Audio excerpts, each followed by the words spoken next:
Nous avons affaire aujourd'hui à une suite définie par récurrence. AN est la suite définie par A1 est égal à 1 et AN plus 1 est égal à N plus 2 divisé par N fois Sn pour N plus grand ou égal à 1, où Sn est la somme A1 plus A2 plus etc. plus AN. Le but de l'exercice, déterminer le plus petit entier N tel que AN est plus grand ou égal à 2024. Je ne sais pas si vous avez vu, mais cette relation de récurrence est assez spéciale. AN plus 1 est défini non pas en fonction de AN, mais de Sn, qui est la somme des termes d'indices plus petit ou égal à N. Ce qu'il faudra donc que j'arrive à faire, c'est soit exprimer AN en fonction de N, soit exprimer Sn en fonction de N. Mais en tout cas, me débarrasser du mélange des deux.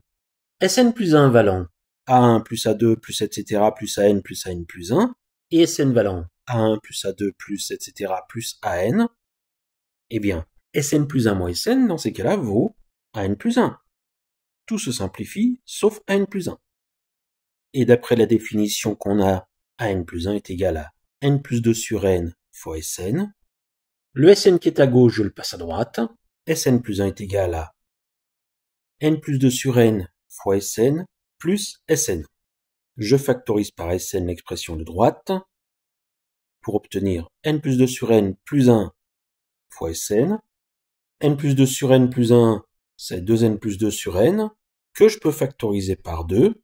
Sn plus 1 est donc égal à 2 facteurs de N plus 1 sur N fois Sn. Et N plus 1 étant toujours différent de 0, je peux diviser à gauche et à droite par N plus 1.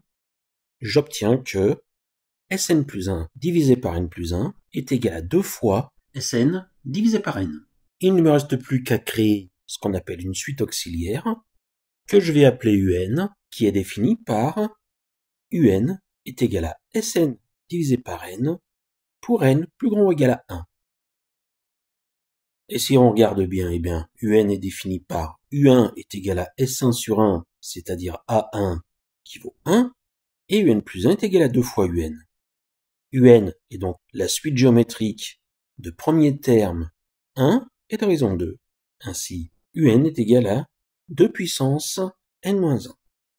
Finalement, Sn sur n valant 2 puissance n-1, Sn vaut n fois 2 puissance n-1.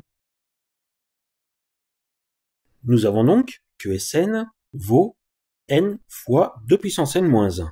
Ainsi, pour tout n plus grand ou égal à 2, An est égal à Sn moins Sn-1, comme on a vu tout à l'heure. An est donc égal à n fois 2 puissance n-1 moins n-1 fois 2 puissance n-2. Je peux factoriser par 2 puissance n-2. J'obtiens 2 puissance n-2 facteur de 2n moins n-1. Je développe, je réduis ce qui est entre les crochets. An est égal à 2 puissance n-2 facteur de n plus 1. Et ceci est vrai pour tout n plus grand ou égal à 2. Eh bien, pour savoir pour quelle valeur de n An est plus grand ou égal à 2024, je vais prendre quelques valeurs. Déjà pour commencer, A10 est assez facile à calculer, il vaut 2 puissance 8 fois 10 plus 1, 11, et 2 puissance 8, j'espère que vous le savez, ça vaut 256. A10 est donc égal à 10 fois 256 plus 256, 2560 plus 256, 2816. Je vois que A10 est déjà supérieur à 2024. Je vais voir si c'est le plus petit entier vérifiant cette propriété. A9 est égal à 2 puissance 7 fois 10. 2 puissance 7, c'est la moitié de 256, 128. A9 est donc égal à 1280, qui est plus petit que 2024. Conclusion, le plus petit entier n qui vérifie AN plus grand ou égal à 2024, et n est égal à 10.